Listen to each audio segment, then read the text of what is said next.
ডুরান্টে সরলোটা কেন? এর দায়টা কার? ডার্বিটা কি আয়োজন করা যেত না? যে পুলিশ বাহিনী ছিল, তুমি তো এত ডার্বি খেলেছো, দু প্রধানের জার্সিতে খেলে এসছো, তো তুমি কি মানে মনে হয় না যে এই ম্যাচটা ওই পুলিশ দিয়ে করা যেত?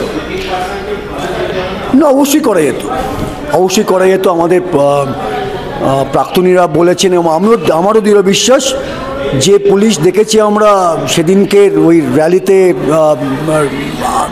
এ করার জন্য, আটকাবার জন্য বা কোনো রকম বিশৃঙ্খলা হওয়ার জন্য যে পুলিশ প্রশাসন পুলিশ দেওয়া হয়েছিল, তাতে মোটামুটি দুটো ডার্বি হয়ে যাওয়ার কথা হিসাব মতো। কিন্তু ভাগ্যের পরিহাস বলবো, সামাও হয়নি।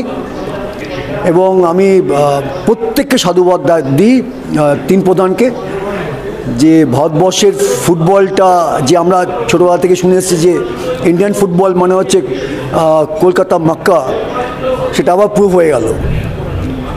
আজকে 2024-এর আইএসএলে এত কিছু হচ্ছে, কিন্তু ইন্ডিয়ান ফুটবলে ইস্টবেঙ্গল, মোহনবাগান, ইস্টবেঙ্গল এবং মোহামেডান, 3 জায়ান্ট ক্লাব, এদের বাইরে ইন্ডিয়ান ফুটবল কিছু নেই।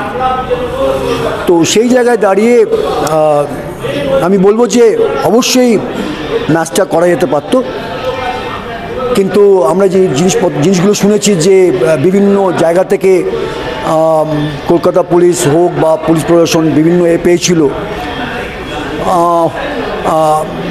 হতে পারে, কিন্তু ম্যাচটা করানোটা খুব দরকার ছিল। এবং সমর্থকদের হিসেবে বলি যে সমর্থকরাও কিন্তু শিক্ষিত সমর্থক।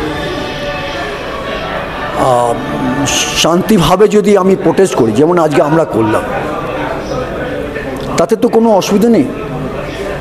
কিন্তু এটা সম্পূর্ণ গভর্নমেন্টের বা তারা চিন্তাভাবনা করেছেন, ফাইন, নো ইস্যুস। কিন্তু আমি তার পাশাপাশি এটাও বলবো যে কালকে যে ইনিশিয়েটিভটা নিয়েছে তিন প্রধান, এবং তার সঙ্গে এআইএফএফ এবং মাননীয় sports minister Arup da, and at the same time Durand management committee, এই যে আলোচনা করে যে আবার ফিরিয়ে নিয়ে আসছে দুটো সেমিস বা ফাইনাল, এটা সত্যি একটা বিশাল ইনিশিয়েটিভ।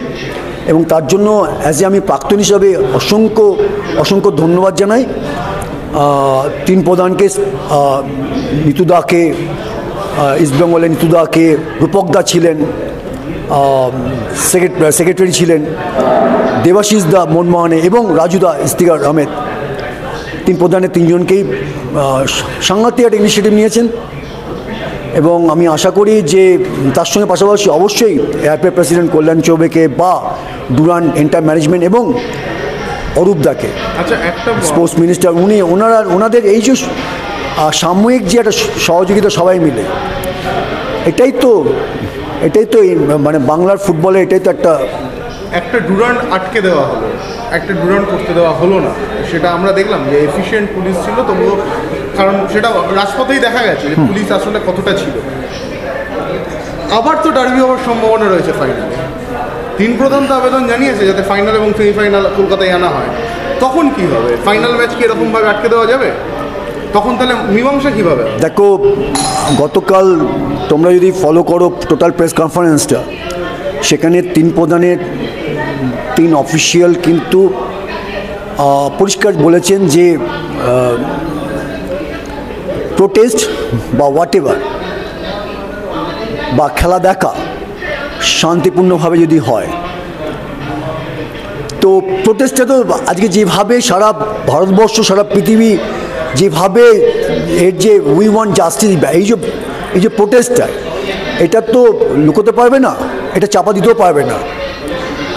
তা সেটা যদি হয়, আমি আশা করি অ্যাজ এ প্রাক্তন হিসাবে যে সেইভাবেই চিন্তাভাবনাটা করুক যে কীভাবে প্রোটেস্ট করবে, কিন্তু সেটা কখনোই একটা বাজে ইমেজ না তৈরি হয়। বিকজ ইন্টারন্যাশনাল চ্যানেল সনি দেখাবে, সেখানে একটা বার্তা না যায়। প্রোটেস্ট করো, অবশ্যই করতে হবে। এত বড় নক্কর একটা নারকীয় একটা এরকম একটা হয়েছে এবং তার বিচার চাই। আর আমি দৃঢ় বিশ্বাস আমাদের সাপোর্টারদের উপরে যে ওনারা যথেষ্ট এডুকেটেড, শিক্ষিত, ওনারা সবাই জানেন কীভাবে মাঠে প্রোটেস্ট করতে হয়। So at the same time খেলা তো চালাতে হবে। সাইমেন্টেনিয়াসলি আমি দুজনকেই বলবো, সাপোর্টারদের বলবো যে আপনারা আপনাদের মতো করে চিন্তাভাবনা করে সেইভাবে প্রোটেস্ট করুন। আর তার সঙ্গে আমি এটাও বলবো যে অ্যাজ এ প্রাক্তন প্লেয়ার হিসাবে, বা যেহেতু আমি দেশের হয়ে খেলেছি বা ক্লাবে খেলেছি বড় তিন প্রধানে, সেখান থেকে আমার বার্তা হচ্ছে যে অসংখ্য ধন্যবাদ তিন প্রধানকে, এই যে একটা এত বড় ইনিশিয়েটিভ নিয়েছে সবাই মিলে একসঙ্গে। এবং অসংখ্য ধন্যবাদ অরূপদাকে যে চিন্তাভাবনা করেছে এবং চিন্তাভাবনাটাকে কার্যকরিতা করার জন্য, যেই জন্য নিয়ে আসার চিন্তাভাবনা হয়েছে। অসংখ্য ধন্যবাদ।